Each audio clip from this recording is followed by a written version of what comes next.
जय हिंद, वंदे मातरम। साथियों, बीए के बाद क्या करें, ये क्वेश्चन आप लोगों का कमेंट बॉक्स में बहुत ज्यादा पूछा जाता रहा है। तो आज मैं आपको कुछ ऐसे डिफरेंट करियर ऑप्शंस बताने जा रहा हूं जिनको करने के बाद आपका जो करियर है बहुत जल्द सेट हो जाएगा। आपकी सैलरी अच्छी खासी रहेगी, आपका जॉब प्रोफाइल भी बहुत अच्छा होने वाला है। तो वीडियो में अंत तक बने रहिएगा, एक एक पॉइंट में आपको एक्सप्लेन करूंगा। तो चलिए साथियों, शुरू करते हैं आज की वीडियो। सबसे पहला जो करियर ऑप्शन है वो है आपका एमबीए, यानी कि मास्टर ऑफ बिजनेस एडमिनिस्ट्रेशन। यानी कि यदि आप प्राइवेट इंडस्ट्री में जाना चाहते हैं, आप एज अ प्रोफेशनल वर्क करना चाहते हैं, मैनेजर बनना चाहते हैं कंपनी में, तो आप बीए के बाद में एमबीए कर सकते हैं। बच्चों का कंफ्यूजन होता है, क्या सर हम बीए के बाद में एमबीए कर सकते हैं? बिल्कुल आप कर सकते हैं। फिर चाहे आपने बीए अपना रेगुलर से किया है, प्राइवेट से किया है, डिस्टेंस से किया है, किसी भी तरीके से आपने अपना बीए किया है, उसके बाद में आप रेगुलर चाहे तो रेगुलर एमबीए कर सकते हैं, डिस्टेंस से चाहे तो डिस्टेंस से एमबीए कर सकते हैं। पूरी तरीके से आप एलिजिबल होते हैं। और हर ब्रांच के लिए, चाहे वो आप आईबी से करें, मार्केटिंग से करें, एचआर से करें, फाइनेंस से करें, किसी भी ब्रांच से आप अपना एमबीए कंप्लीट कर सकते हैं। तो सबसे पहला करियर ऑप्शन है एमबीए करने के बाद में जितनी भी प्राइवेट कंपनीज हैं उनमें आप अच्छी पोजीशन आप ले सकते हैं। उसमें आपका फाइनेंस में आप एज अ मैनेजर बन सकते हैं। बैंक के लिए भी वैकेंसी निकलती है जो मैनेजर के लिए निकलती हैं, वो एमबीए के बाद में निकलती हैं। तो बहुत सारे करियर ऑप्शंस आपके लिए खुल जाते हैं। जितनी भी प्राइवेट इंडस्ट्री है उसमें आप एक अच्छी खासी पोस्ट और अच्छी खासी सैलरी ले सकते हैं एमबीए करने के बाद। इसके बाद में दूसरा करियर ऑप्शन है वो है आपका एमए।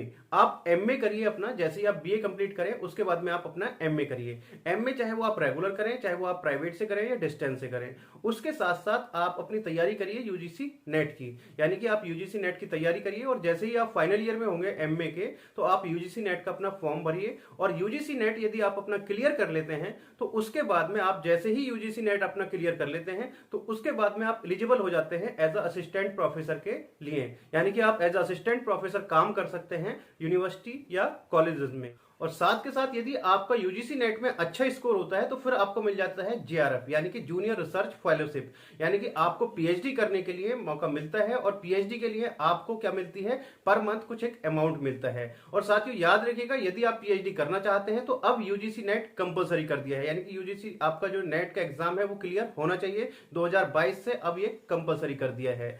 और इसके बाद में यदि आप पीएचडी कर लेते हैं तो आपके नाम के आगे डॉक्टरेट लग जाता है, काफी अच्छी पोस्ट होती है। और इसके बाद में जॉब वैकेंसीज की तो भरमार है और अच्छी खासी सैलरी, अच्छा खासा पैकेज रहता है। तो अपने एक एम बनाइए, आप पीएचडी बहुत आराम से कर सकते हैं यदि आप स्टार्टिंग से ही अपनी तैयारी करके चलेंगे। और जिस सब्जेक्ट में आप स्ट्रांग हो उसी सब्जेक्ट से अपना एमए करिए। तो ये है आपका दूसरा कैरियर ऑप्शन। तीसरे कैरियर ऑप्शन से बात करने से पहले मैं आपसे एक रिक्वेस्ट करना चाहूंगा कि मैंने डिस्क्रिप्शन बॉक्स में एक फेसबुक पेज का लिंक दिया हुआ है, उसको जाके आप जरूर फॉलो कर लीजिएगा। क्योंकि वहां पर एजुकेशनल अपडेट, एजुकेशन से रिलेटेड आपका कंटेंट, टीचिंग से रिलेटेड कंटेंट, बहुत सारी चीजें आपको उस फेसबुक पेज पर मिलती रहती हैं। तो फेसबुक पेज को आप जरूर फॉलो कर लीजिएगा। अमित चौहान सर के नाम से फेसबुक पेज है। नेक्स्ट है तीसरा कैरियर ऑप्शन जो कि बहुत ही इंपॉर्टेंट है साथियों। आप कर सकते हैं, अपना ग्रेजुएशन किया है, आपने बीए कंप्लीट किया है, उसके साथ में अपना पीजी कीजिए, यानी कि एमए कीजिए। और उसके साथ साथ एमए आप अपना प्राइवेट से करिए या डिस्टेंस से करिए। और उसके साथ साथ अपना गवर्नमेंट की तैयारी कीजिए, यानी कि गवर्नमेंट के लिए आप एलिजिबल हो जाते हैं। बहुत सारे जितने भी आपके ग्रेजुएशन लेवल के फॉर्म आते हैं वो आप बीए के बाद भर सकते हैं। यानी कि आप lower PCS, upper PCS, IAS के लिए, पीसीएस के लिए, किसी के लिए भी आप फॉर्म भर सकते हैं यदि आपने अपना ग्रेजुएशन कंप्लीट कर लिया है। एसएससी सीजीएल में वैकेंसी निकलती हैं, रेलवे में निकलती हैं। तो ग्रेजुएशन लेवल के बाद में बहुत सारी वैकेंसीज निकलती हैं जो आप भर सकते हैं। बैंकिंग सेक्टर में आप जाना चाहते हैं, उसके फॉर्म आप भर सकते हैं। तो बहुत सारे आपके गवर्नमेंट के कैरियर ऑप्शंस खुल जाते हैं। तो उसके बाद में बीए करने के बाद में आप अपनी गवर्नमेंट की तैयारी कीजिए। और साथ के साथ मैं आपको एक एडवाइस और दूंगा कि आप अपना एमए भी साथ के साथ करिए, जिस सब्जेक्ट में आपकी रुचि हो, इंटरेस्ट हो, जिससे कि आपका जब भी आप गवर्नमेंट की तैयारी कर रहे हैं उसके साथ साथ आपका पीजी भी कंप्लीट हो जाए। तो ये कैरियर ऑप्शन बहुत ही अच्छा है, बहुत ही महत्वपूर्ण है।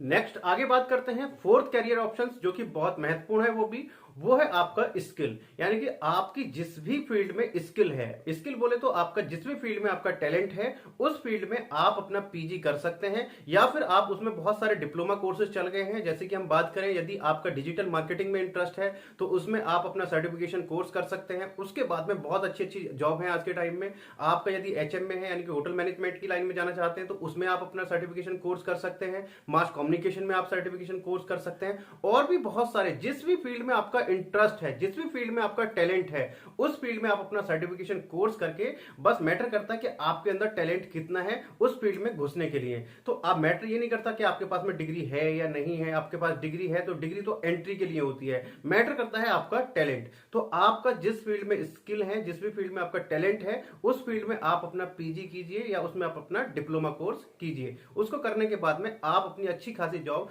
और जॉब भी आपको उसी फील्ड में अच्छी मिलती है और उसी फील्ड में आप अच्छा कर पाते हैं जिस फील्ड में आपका टैलेंट होता है, जिस फील्ड में आपकी स्किल होती है। नेक्स्ट ऑप्शन की बात करें, फिफ्थ ऑप्शन, तो वो है आपका बीएड आप कर सकते हैं। यानी कि बीए के बाद में क्या कर सकते हैं, आप बीएड कर सकते हैं, जो कि आपका 2 साल का बीएड होगा। उसको करने के बाद में आप एज अ टीचर बन जाते हैं। यदि आप अपना स्टेट लेवल का या सेंट्रल लेवल का यानी कि सीटेट का एग्जाम पास कर लेते हैं और वहां पर जो वैकेंसी निकलती है उसके अंडर में आप आ जाते हैं, तो उसके लिए तो आपको एग्जाम भी पास करना होता है, सीटेट या आपका जो स्टेट का एग्जाम है उसको, और अपना बीएड कंप्लीट करने के बाद में यानी कि आप उसके बाद में उसके लिए एलिजिबल हो जाते हैं। तो यदि आपका टीचिंग में इंटरेस्ट है, आप टीचर बनना चाहते हैं 8th तक का या 10th लेवल तक का, तो उसके बाद में आप क्या कर सकते हैं, अपना बीएड कंप्लीट कर सकते हैं। तो साथियों ये थे कुछ आपके इंपॉर्टेंट कैरियर ऑप्शंस बीए के बाद में। यदि आप किसी और कोर्स के बारे में जानना चाहते हैं डिटेल में, तो आप मुझे कमेंट बॉक्स में पूछ सकते हैं, मैं उसके लिए सेपरेट वीडियो बना दूंगा। तो साथियों ऑलमोस्ट मैंने आपके जितने भी डाउट्स थे वो क्लियर कर दिए हैं। तो आपको वीडियो कैसी लगी, इंफॉर्मेशन कैसी लगी, मुझे कमेंट करके जरूर बताइएगा। और यदि आप चैनल पर नए हैं तो चैनल को सब्सक्राइब कर लीजिएगा। तो चलिए साथियों, मिलते हैं आपसे नेक्स्ट वीडियो में कुछ इसी तरीके की अपडेट के साथ में। तब तक के लिए जय हिंद, जय भारत।